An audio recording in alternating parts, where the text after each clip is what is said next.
I want you to say the Shahada and then repeat it in English and Tagalog. Can you do that for me? Pwede mo magawin, i-repeat mo, sasabihin niya.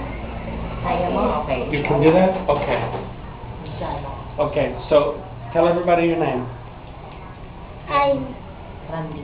Randy John Jesus Vlad from Saudi, Philippines.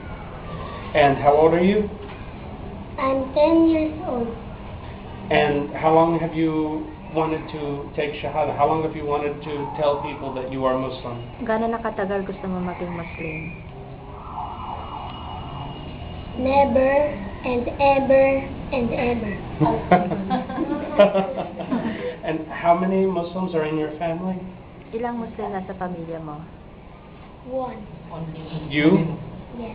Only you. When did you decide that you wanted to be Muslim? How old were you then? Kailan gusto mo naging Muslim? Ilang taon? Kailan mo naisip na gusto mo maging Muslim?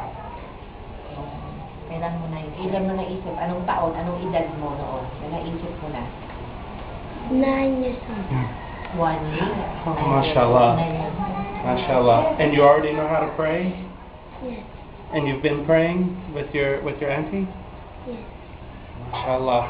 Okay, so he wants people to witness the Shahada. So we're going to say the Shahada, and then you're going to repeat it in English and Tagalog, so everybody knows that you know what you're saying, right? Yes. Okay. So remember the sign for one God is to point your index finger up. Okay.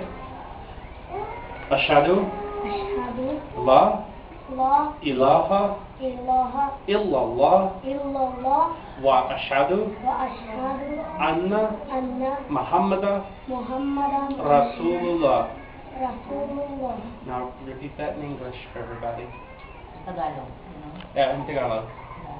Ako ay sumasaksi na walang ibang Diyos na dapat sambahin maliban kay Allah subhanahu wa ta'ala, at ako ay sumasaksi na si Muhammad ang huling sugo ng Allah subhanahu wa ta'ala.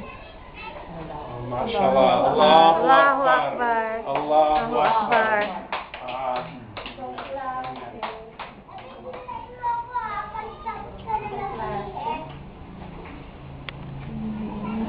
Yung ano naman, yung tura niya, kahit mga kahit niya talaga. Wala